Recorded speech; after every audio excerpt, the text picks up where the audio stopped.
Good evening. Welcome to Have I Got News for You? I'm Jeremy Clarkson. In the news this week, in Aleppo, the Syrian remake of 40 Towers gets off to a different start.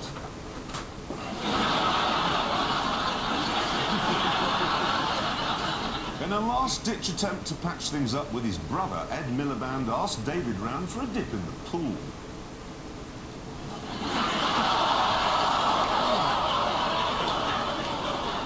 And there's an embarrassing moment at a London soup kitchen when staff are told to feed anyone who looks like a tramp.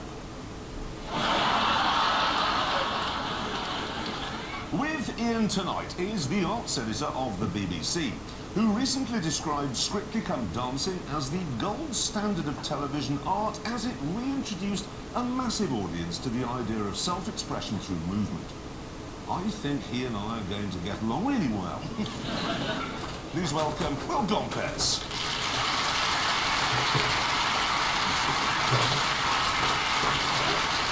And Will Paul is a Canadian whose surreal comedy was recently described as making Salvador Dali look about as abstract as Constable. If only we had some kind of Ponzi art critic on who could explain what that meant. Please welcome Tony Law.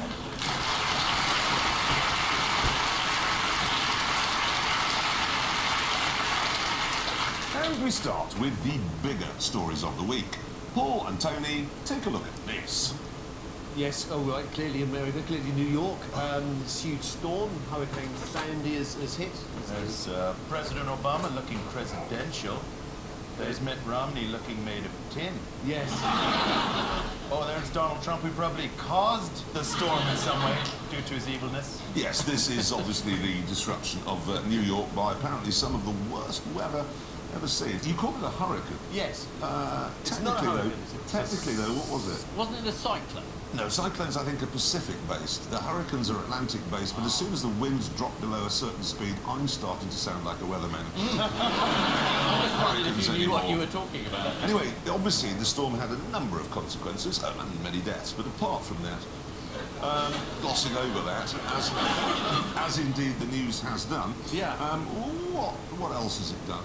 It got me chucked off the news, which was really boring. I'd made this fantastic package. Then the guy comes in and says, I'm afraid, you know, we're going to have to take you off because of Hurricane Sandy. And I said, well, fair enough. This is so shocking. I expect your report will go out on ITV in 3 weeks' time. Honestly, it was very good. You could have tailored it. That's what the Express did. They brought some arts into it. They said the storm had disrupted the filming of Noah. Now, would you like to see some of the damage it did? Yes. Now, I don't want to be boring, but that in the back, that's a Dodge Durango, I think. And there's Dodge Charger in the middle, Jeep Grand Cherokee on the right. So total there's about $3.50. Do you think that the news channels were upset that the storm was as bad as it was predicted? It's very obvious in the news, because the news was, there's this terrific storm, whatever it is, about to hit America. What will it do to the election? And you thought, well, what will it do to the people?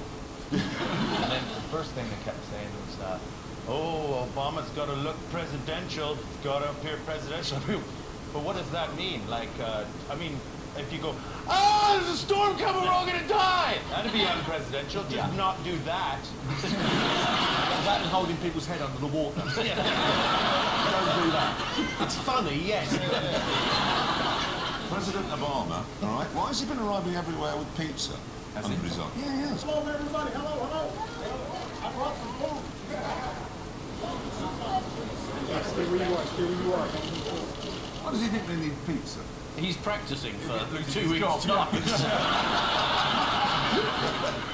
It does give, does it not, the news channels the opportunity to run their annual competition to see which reporter can stand in the stupidest place in bad weather. This is always my favourite thing in bad weather. I think in third place, up to his knees, in water. Second place, man, a bit breezy there. But for me, the winner is this chap. The water actually just pouring over the seawall now.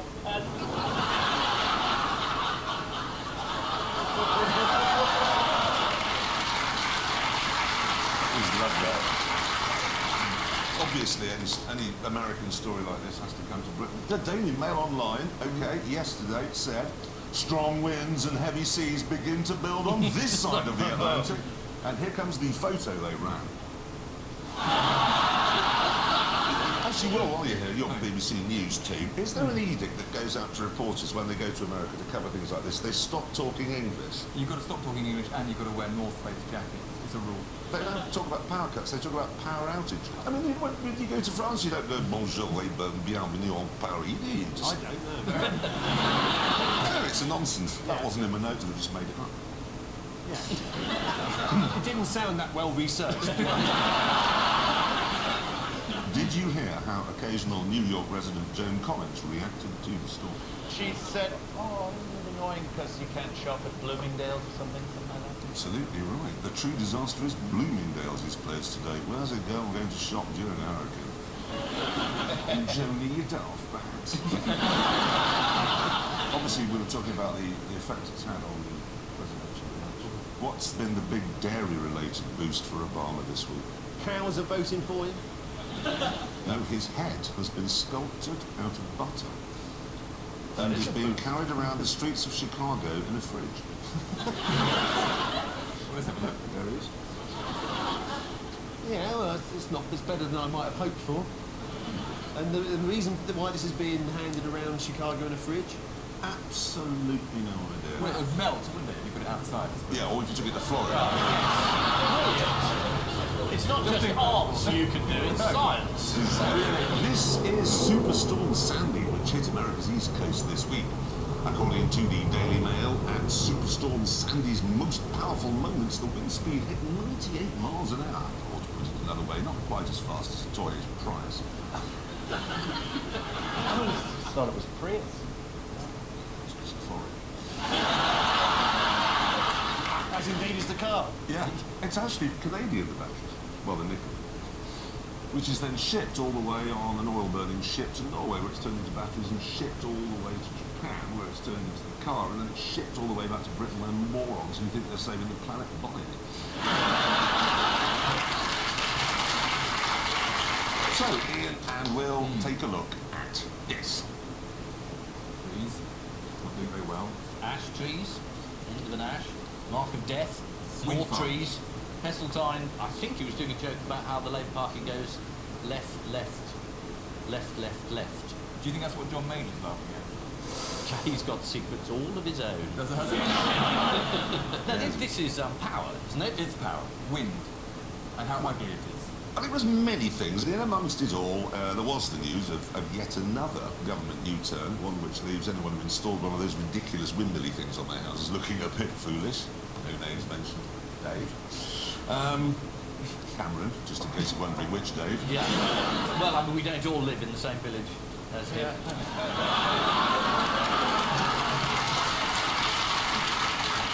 There has been a government U-turn. Okay, There's been a because of government U-turn. Well, I mean, we're not sure really. I mean, the Minister for Energy said we don't want any more of these onshore turbines. We're going to stop. And then the Prime Minister said there's been no change of policy. That's always a clue. It means there has been. Or there will be, but no one's told him. So we're fairly unsure whether wind is good or bad. Boo. I think they should take an aesthetic approach to this. I think that power stations have a certain beauty to them. Don't you think, Ian? I think wind farms are pig ugly and should be banned on that reason alone. You can make those wind turbines look beautiful if you just imagine that they're giant, invisible World War II fighter aircraft. Then they don't look so bad. So if you're going for, say, a hurricane, it's... If you're doing a Spitfire, it's more... revved at a much higher... Well, you know that. That's bloody good. Maybe you could stand on top of the wind turbines to get more... Oh, we could pre-record it. That'd be easier.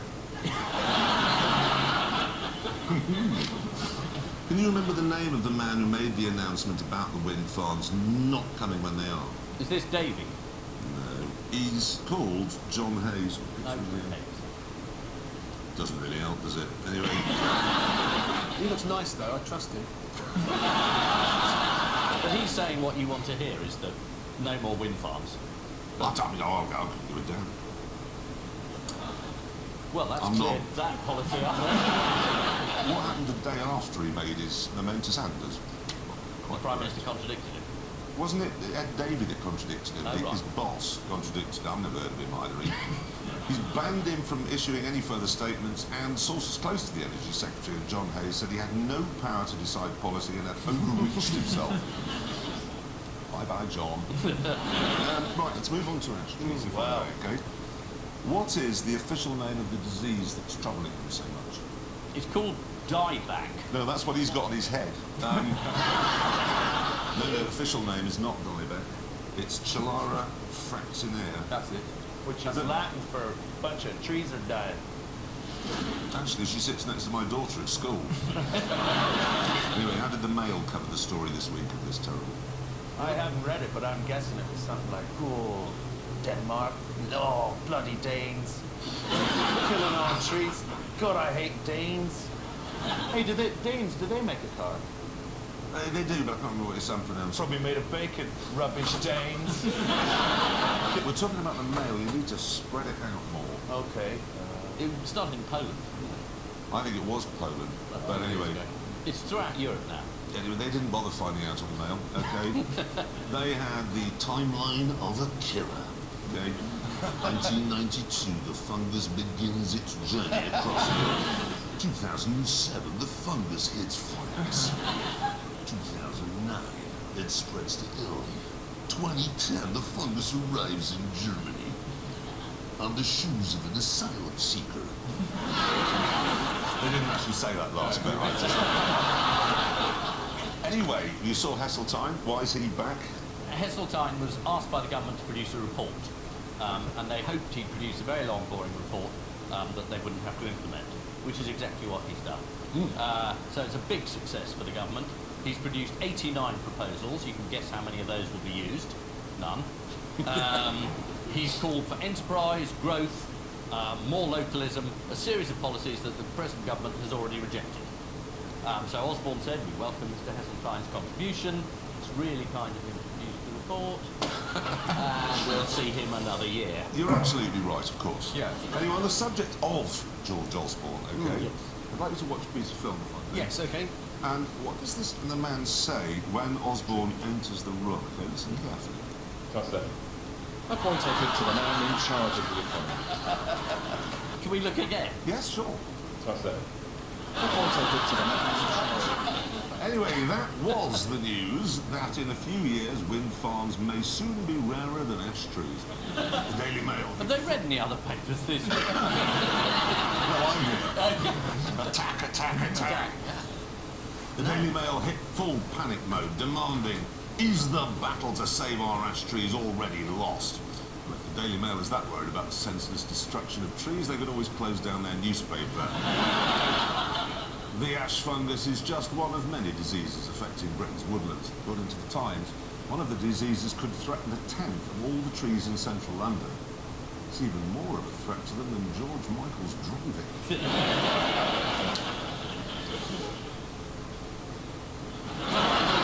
So, it's on to round two, and the steering wheel of the news. Here's the first spin.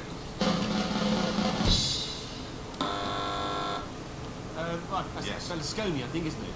It is Yes, indeed it's Silvio Berlusconi. Yes, and he's just been found guilty of various things, but the way the Italian legal system works, he will never go to prison because he will just sort of like his appeal, and the appeals will go on forever. But they haven't got him on sex.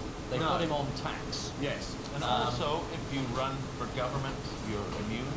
No, he was immune as long as he was in power. As long as you're called Berlusconi, Yeah. you are technically innocent of all crimes. Yeah.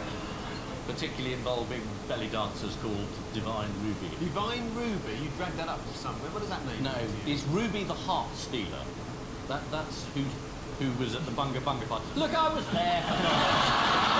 He invited a lot of people over. Yes. I went over. Tessa Giles' husband, me, we were all there. They were very good parties. I don't know why everyone was a big deal. Yeah, you basically covered it all there. Yes, well, Ian's covered more than I have. And people say, why don't we have a ridiculous politician with a funny sex life called Boris? I mean, The Mirror report said the court's ruling said Mr. Berlusconi showed a natural capacity for crime. Much like one of their former editors, really. Is that libelous? Yeah. No, it's true, isn't it? So it's not. Anyway, Berlusconi said he would not stand as the centre-right candidate in next year's general election for the love of Italy. Which differs slightly from his remarks when he left office, which were, I'm leaving this shitty country of which I'm sick. So, if he doesn't come back, who is now stepping up to the mark and likely to take over the centre-right party? Lady Mussolini. Alexandra or something? Young lady fascist. Would you like to see a photograph of her? Because I would. Yes. There's Italian politics for you. Is Alessandra Mussolini? Her grandfather, he was hung from a lamppost. She looks like she's seen standing underneath one.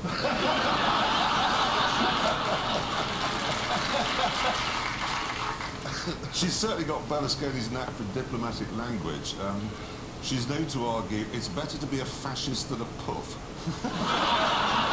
Wasn't that a Simon and Garfunkel song? What good news has happened in Greece this week? The Greek editor who revealed the name of the top tax evaders, it was given by the IMF to the Greek government. They said, those are the people avoiding tax in your country, do something about it. And the Greek government said, yeah, of course we will.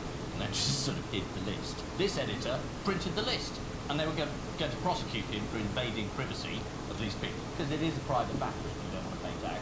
Why should you? Anyway, they were going to bang him up, and they haven't. He's got off. And hats off to Greek journalism. And Greek law, actually, now. And but Greek law, and boo to Starbucks. Question time. Only I've got this here. This is the news that Silvio Berlusconi has been found guilty of fraud and sentenced to be banged up. Berlusconi is a once powerful media magnate sentenced to prison for fraud, who insists on his innocence despite all evidence to the contrary. So the big question is, next week, will he be on Ian's team or Paul's? Right, here is the next spin. That's a waxwork. Is it? Of?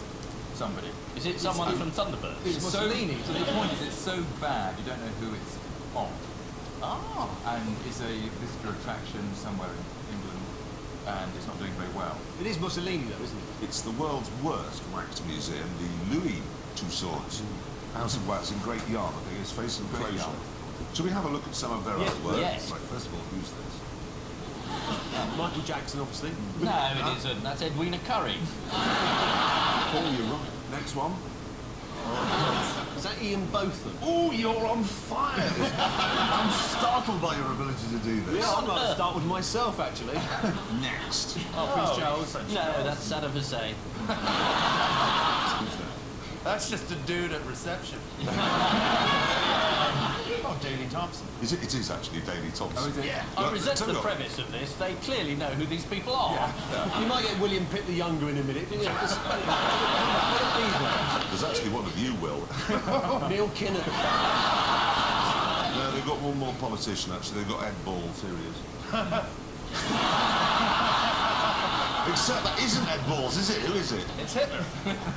No, it isn't. It's Ed Balls during Movember. With so many great exhibits, why is this remarkable place facing closure? I bet it isn't after this show. Much better go to the National Portrait Gallery.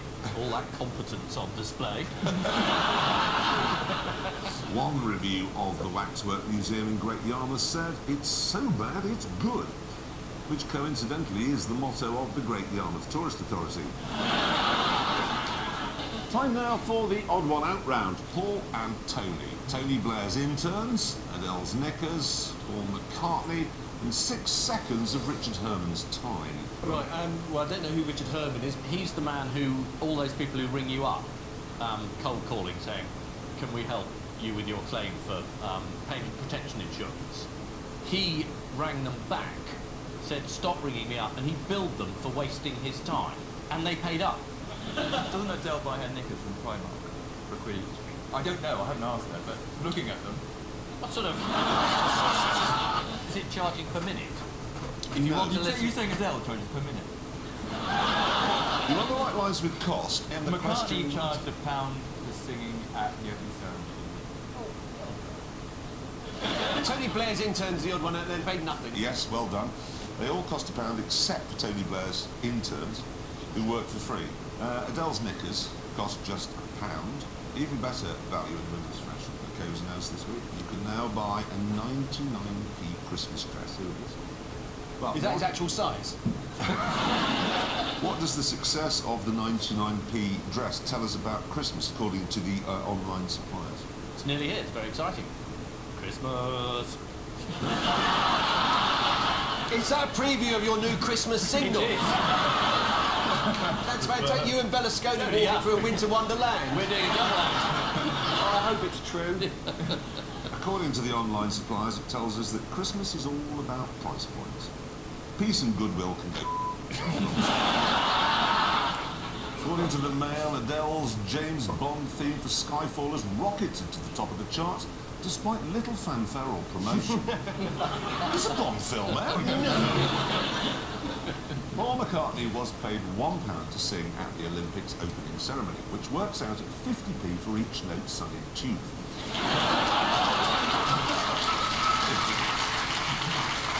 In Will Ted Heath's house, Paul Davison, candidate for the whole police commissioner elections, David Icke and Gordon Brown. Edward Heath's house was going to be turned into a museum, but then it couldn't be because they didn't have enough money. This commissioner is going as an opposition candidate against Prescott. And as for David Icke, well, he's nuts, isn't he? Although he's doing very well. You know, you can go to Wembley and he's talking there and you can't get in. Gordon Brown. What is he doing now? I think he's just cross. Still. I'm going to have to put you out of my misery. They've all suffered from a poor turnout. Not David Icke. He's the odd one out. Apart from David Icke. He drew a 6,000 strong crowd to his recent conspiracies lecture at Wembley. Now, does anyone know Icke's central theory on how the world is run? Yes, it's sort of apparently people like the royal family, for example, are actually lizards, reptiles from another planet, and basically aliens have invaded and we don't know. That's Mormonism. Not. It wasn't a half an hour's worth of stand-up. This was an 11-hour gig, I think. What's even more interesting than the 11 hours you correctly say he spoke for, he did so without notes. 11 hours without notes. Bollocks for 11 hours. We all do that. Paul Davison, who is standing for the upcoming police commissioner election in Humberside, was left embarrassed this week when only 4 people turned up for a public meeting. According to The Independent, out of the 4 people in attendance, 3 were his sons. Oh no, but it gets quite a lot worse, I'm afraid. It's particularly embarrassing for Mr. Davison because he is a father of 5. The former Prime Minister, Gordon Brown, had to cancel a press conference at the United Nations last month after a poor turnout. How many people showed up to hear Gordon's thoughts on global education? 17. Now, according to the Telegraph, 1.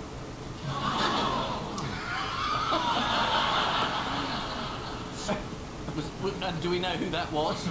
Well, it was the Telegraph reporter.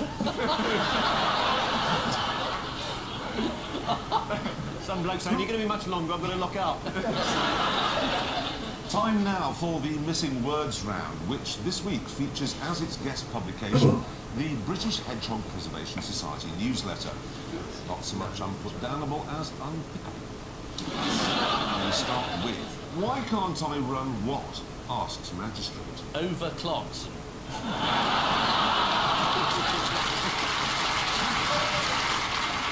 Strip club.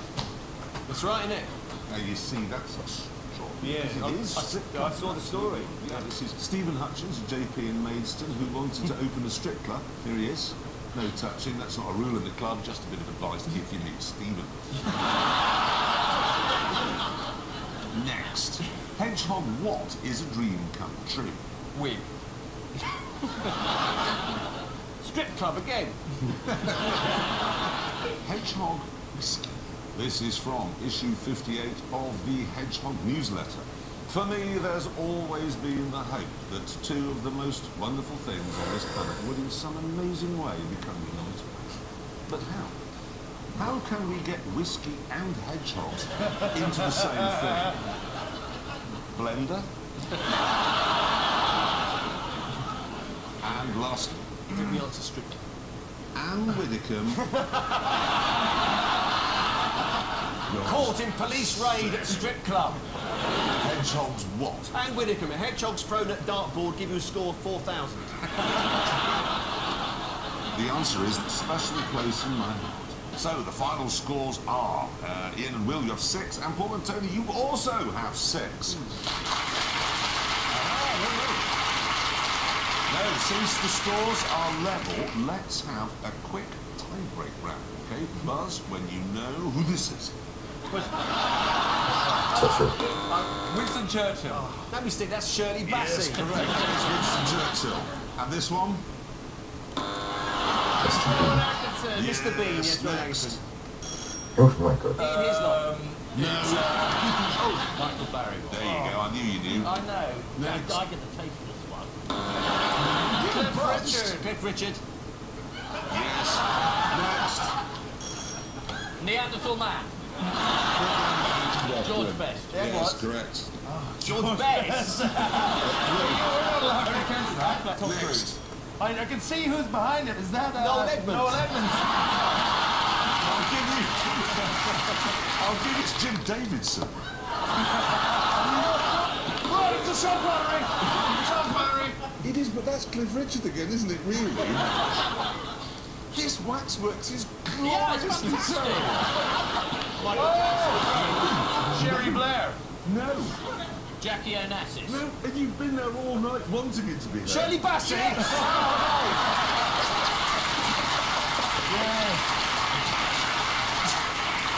Ladies and gentlemen, we have our winner. Paul and Tony, you're on 14. Ian and Will, you're on 9.